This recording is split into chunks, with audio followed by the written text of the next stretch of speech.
Hi, this is Roger. Thanks for dropping by. A while ago I did a video on can you ever have too much light? Well, yes, you flipping can. I'm pushing my luck. On days like today, the reason is the sun is lower in the sky and is now hitting that end at a lower angle. Consequently, the little holes in the shade netting are not doing as much good as they used to when the sun was high in the sky, because the sun would be coming in at a very acute angle, restricting the amount that would go through the little holes. Well, now it's come from up there to down there. It's coming straight in through those little holes. I need to put my hands on some of these leaves because these could be warming up. But the number of these days are getting less and less. And the amount of sun that comes through is less and less. You know, the amount of days when we even get some sun. But I need to move some plants. That's Restrepias. They should not be in intense light like that. I don't want to change their shelf because they have a nice little cooling fan up there. And that means shuffling that around. But that shelf up there did have my Masdevallias on. That's far too bright, so I'm in the process of moving them. Yeah, and I'm actually going to put some of my Coleogenes up there. They'll appreciate the cool breeze, but I believe they need better light than I've been giving them. So I can put my Coleogenes along there, and then I can put my Masdevallias down there.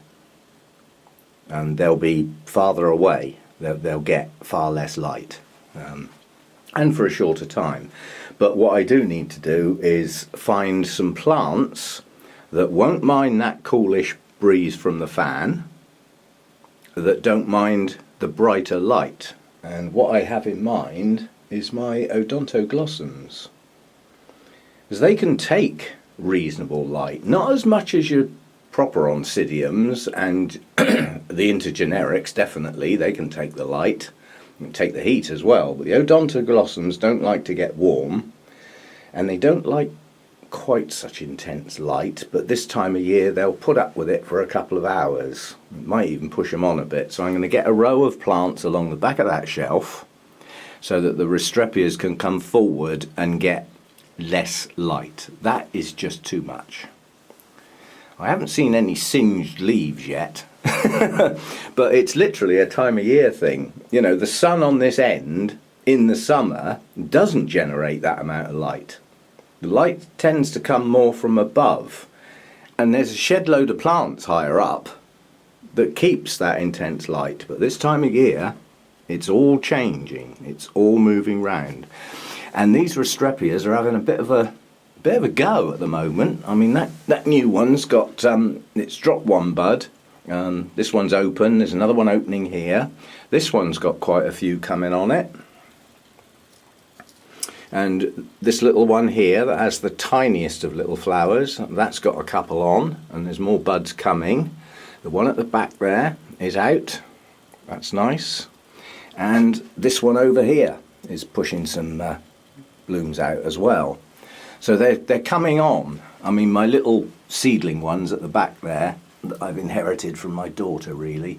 In fact, there's two different types of seedlings there. There's the two that my daughter can't keep because she can't keep the humidity, so I've inherited those.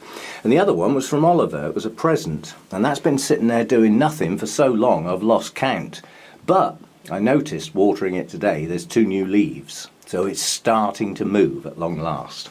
But yeah, this shuffling around with light is quite important. There are some things that can take it and some things that would prefer to do without, because the consequences of the brighter light on the leaves is that without good airflow the leaves will warm up. Now obviously the airflow helps reduce that, but without it you're going to start getting warm leaves, and warm leaves on cool growers is not a good combination. So a lot of shuffling to do as I'm going round. But yeah, the afternoon sun that comes in here is less intense and isn't for as long. So I've now got to start thinking about You know, the things that are there that could do with brighter light. I mean, there's a Nobly up the back there. If that will fit on one of those shelves. No, it won't, it's too tall. But there are some things lurking that will take bright light, that because of the way the sun's now changing and ducking behind that big tree, from around midday till sort of mid-afternoon, the sun disappears behind a tree.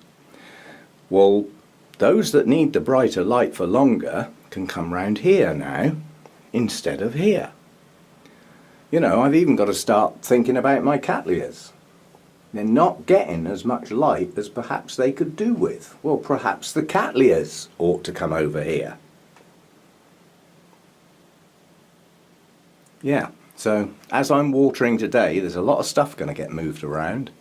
Shuffling. Always in my mind, are my plants in the best place? And as the seasons change, what was the best place may not now be. So I'm going to move some stuff around today. Yep. So when I say when is too much light, when can you ever have too much light? Well, yes you can, but it depends on the time of year, and it depends how that light gets to your plants and whether your air's moving or not, and whether your leaves are heating up. So let's have a play. Amazing, you start moving things around and suddenly spikes appear as if by magic. This is one of my Dendrobium phalaenopsis types, no ID, can't remember what the colours look like, no tag, but as soon as I get blooms I can tag them up for future reference. And one of my Latorias has got a spike. That's a Dendrobium polysema crossed with aberrans, and that'll be a first time bloomer for me. None of my Dendrobium phalaenopsis will be first time bloomers because they were all bought in bloom, but they haven't done it for quite a long time, and quite honestly I'm expecting this to bloom. I see no reason why those two giant canes, much larger than the previous one, shouldn't bloom, but we'll have to wait for that one. Okay, I think I've finished shuffling around for now, so this is the pre-winter winter changes. I know that sounds daft, but I've got an interim period where summer's gone, you know, the day lengths are getting short, night temperatures are coming down, so things are starting to slow up a bit. That's sort of point number one. But this interim stage is a little bit of a nuisance. This is the second consecutive sunny day. Sun's just come round over the roof, so it hasn't quite got over here yet, but you can see it's sort of coming in through this end, and it's because it's lower in the sky now, it's amazing how far in it actually penetrates. Even these bulbophyllums on the far side are getting that light. Yeah? So obviously with a jungle like this, anything on the far side of that isn't going to get any light because, you know, that's a blocker basically. Also, that large panel up there is a flipping nuisance. It's amazing how big a shadow that casts, especially when combined with the top of the door. You know, there's no light comes through that section. And if you sort of think about it, where the light's coming through here, you can see it's sort of getting through onto the Cattleya shelf, but not where the leaves are. And that's because of that wooden panel. It doesn't look like it's much, but it actually stops that bright light coming through. Anyway, so far, all my Cattleyas are staying up there. Once the shade netting comes off, I think all the Cattleyas are actually going to take this shelf. And what's on that shelf will basically come over here. But I've utilised the shelves a lot more. Those lower shelves couldn't really be used to any great extent when the inlet fan was running, because that's, you know, it's the equivalent of an icy blast, which on a boiling hot day is just the job. But other than that, that's just a blast. It's a powerful fan. It's not a gentle breeze, it's a gale. And obviously the outside temperatures are a lot different to in here. But now that's shut down for the winter, I can use the lower shelf. So that just gives me a bit more space. And if you think how crowded this area used to look, There's a lot more space up here now, and the reason is that monster's out the flipping way. Now, I was going to do that as a video, tidying that up, ready for next year, but I've done it as an interim. I've just strapped the dangly bits vertical, so it can now fit in that slot. Doesn't get in the way of my long cane dendrobiums. It's got a place, and as you can see, it's getting good light. Yeah, so that's fine. That can live there probably until January, and at which time I will need to deal with it and get it ready for showing, basically. This central column of dead canes, most of those can come off, and then the good canes that will burst into life with blooms next year can be arranged in such a way that the flowers will all have room, because they're quite large. So that's a job for later in the year. The interim job was just to strap it up vertical. I had that space in mind because it's now not up there, and the fact that it's not up there gives me a lot more room.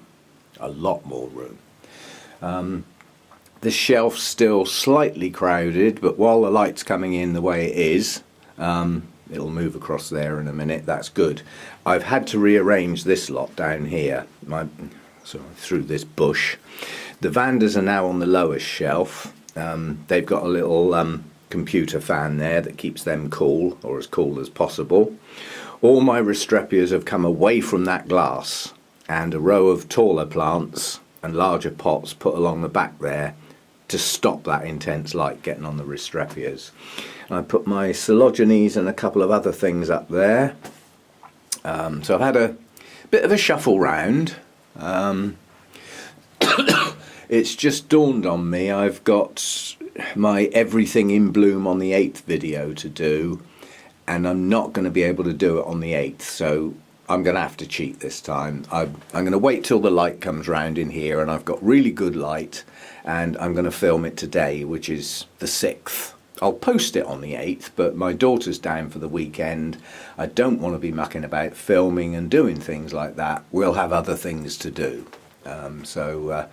I'll have to film it early and then just post it on the 8th. I don't normally cheat, but I know my plants well enough to know that if I'm filming something that's in bloom on the 6th, it would still be in bloom on the 8th, so I'm not really cheating, if you see what I mean. God, doesn't that Tolumnia look good lit up? Amazing what a little bit of sunshine does. The side branch on this spike is actually just opening now, so I think there's going to be 3 or 4 blooms to replace the originals, and the other spike is coming on. That's what happens to leaves if they touch the glass when the sun's on it. Singed. That's not like me either to do that. I'm normally very careful to make sure nothing touches the glass.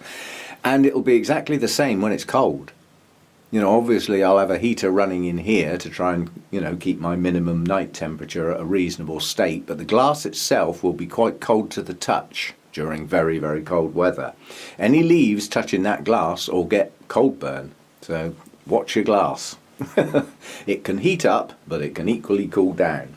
Even a kitchen windowsill. If a leaf is touching the glass on one of those nights where it goes down to -5 outside, even a double glazed unit will be icy cold on the inside, so don't touch your glass. But you can see the amount of light coming through. It's all sideways light now. It's just changed over the last couple of weeks, and instead of coming in through the top, it's now coming in through the end, and that changes everything.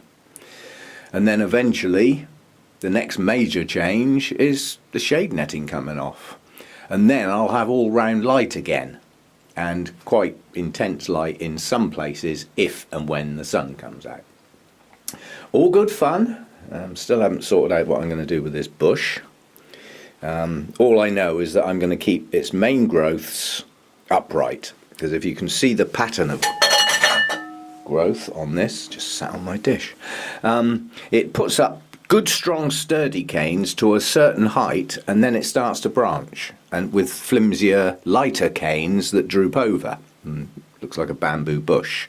And I have got quite a few of these nice new growths, so I've just strapped them to keep them in tight. I want this to be an upright bush to there, hopefully not much higher, and then it can arch out. And the idea will be over time I'll get it to arch out in, I'm only going to let it go in 2 dimensions. I want it flat. I don't want it round. So looking from above, it'll look like that.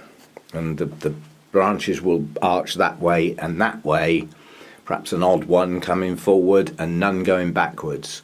The reason being that once it decides to bloom, it'll be much more impressive if all the blooms are in 2 dimensions instead of spread out around a circle. That should work. And my cats have decided they like chewing the leaves on this one.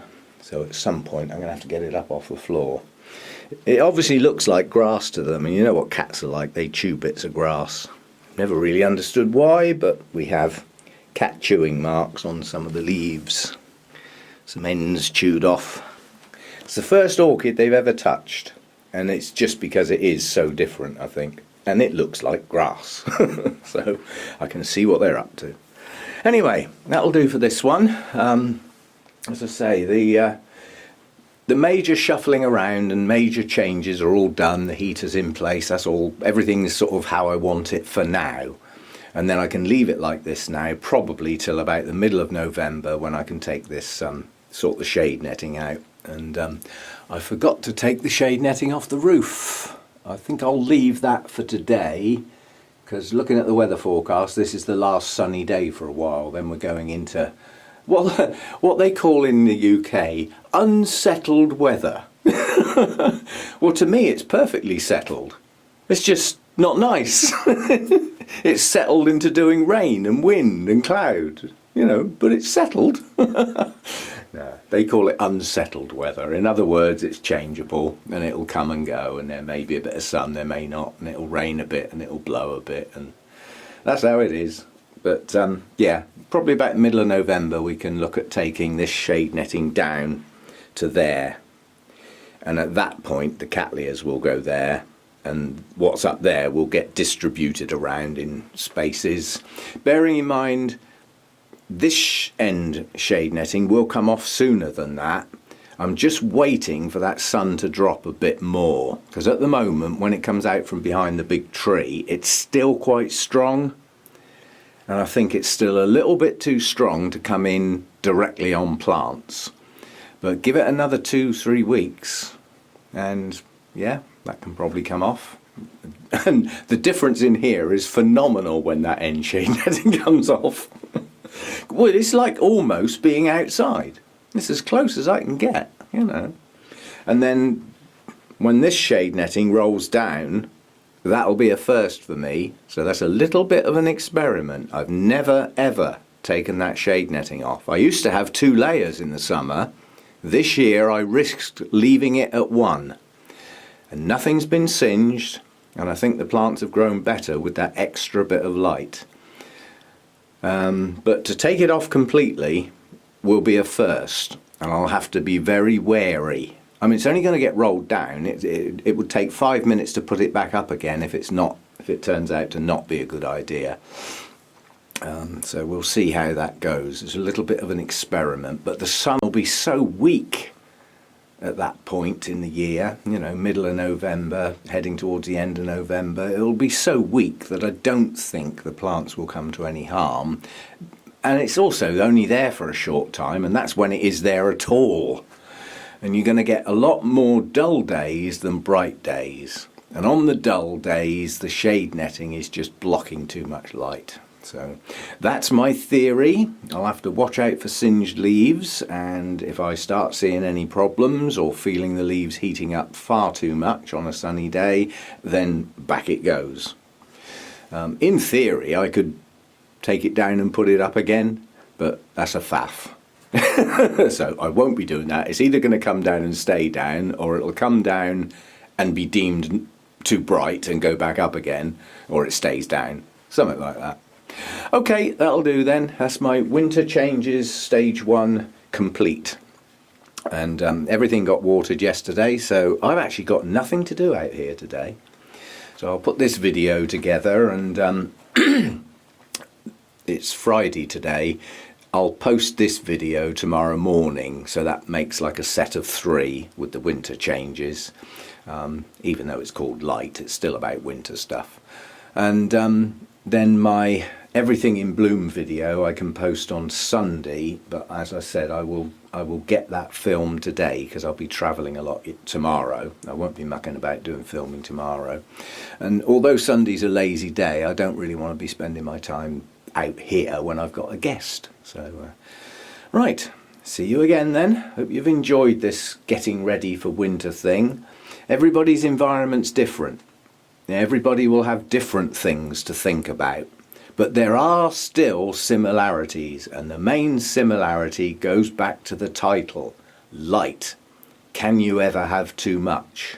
Well, for certain plants, as I've just shown, yes, you flipping can, by changing things. And quite honestly, with some other plants in the UK, you'll have a job to give them too much light. Because even if they've got the right amount of light on a good day, that day is only 8 or 9 hours long, not 12 or 13. So they're not getting enough light, even if it's good light when it's there. You know, they're going to slow down whether we like it or not. So we'll see how we go. You know, I've just noticed that Cattleya sheath there. Those buds are practically pushing out the top of the sheath, I think. Woohoo! That'll be a first time bloomer for me. I know what the blooms are going to look like. They're the typical big blousy magenta Cattleya blooms, which is something to look forward to, but not yet. I don't know how much longer. I mean, they've got to burst out the sheath yet. The fact that the sheath is green and supple, I'm not going to give them any help. They will push their own way out. I've never known Cattleya buds get trapped when the humidity is good and the sheath is green. But I have had some buds get stuck on a sheath that totally dried out and went brown and brittle. It was rock hard, and the buds were getting stuck. They were starting to bend over because they couldn't get out the top, so I snipped the top in that case. But most of the time that sheath is there for a reason. It gives them a microclimate to develop until they're strong enough to put up with the outside world. Okay, see you next time.